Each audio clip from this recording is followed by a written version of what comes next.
আসসালামু আলাইকুম, welcome to my YouTube channel. আজকে আমি আপনাদেরকে খুবই সুন্দর একটা ব্যান্ড তৈরি করে দেখাবো। আমাদের ঘরে বাচ্চাদের অনেক পুরাতন ব্যান্ড থেকে যায়, যেগুলো আমরা ব্যবহার করি না।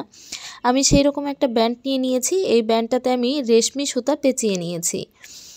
আর এখানে নিয়ে নিয়েছি গ্লুটার নাম হচ্ছে B6000। আমি প্রথমে এখানে গ্লুটাকে অ্যাপ্লাই করে নিচ্ছি। আর এখানে নিয়ে নিব কিছু পার্ল পুঁতি, হাফ পার্ল নিব, বল চেন নিব, স্টোন চেন নিব। প্রথমে আমি পার্লটাকে বসিয়ে নিয়েছি, তারপরে গ্লু দিলাম। দেওয়ার পরে এখানে আমি বল চেন নিয়ে নিচ্ছি। বল চেনটাকে এভাবে করে লাগিয়ে নিব। আপনারা চাইলে কিন্তু বাচ্চাদের ফেলে দেওয়া পুরাতন ব্যান্ড দিয়ে এরকম সুন্দর সুন্দর ডিজাইন তৈরি করে নিতে পারেন। স্কিপ না করে পুরো ভিডিওটা দেখার অনুরোধ করছি।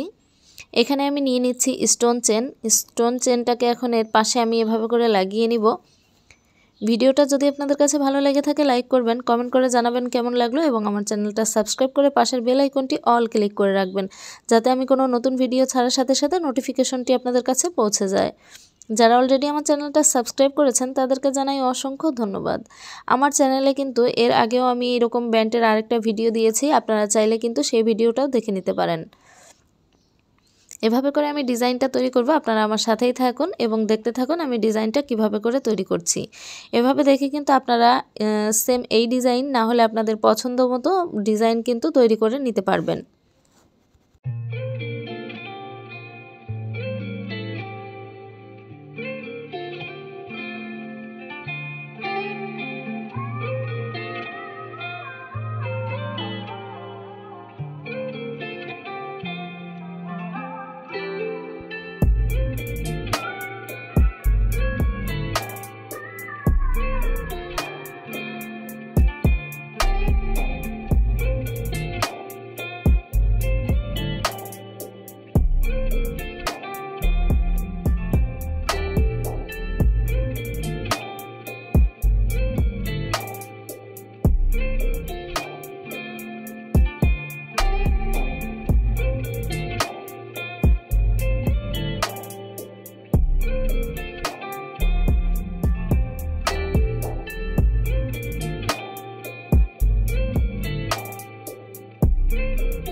এভাবে করে আমি ডিজাইনটা কমপ্লিট করে নিয়েছি। আজকের ভিডিওটা আপনাদের কাছে কেমন লেগেছে আমাকে কমেন্ট করে জানাতে ভুলবেন না। আজকের মতো বিদায় নিচ্ছি। আপনারা সবাই ভালো থাকবেন, সুস্থ থাকবেন। আবার আসবো নতুন কোনো ভিডিওতে নতুন কোনো ডিজাইন নিয়ে। আসসালামু আলাইকুম, আল্লাহ হাফেজ।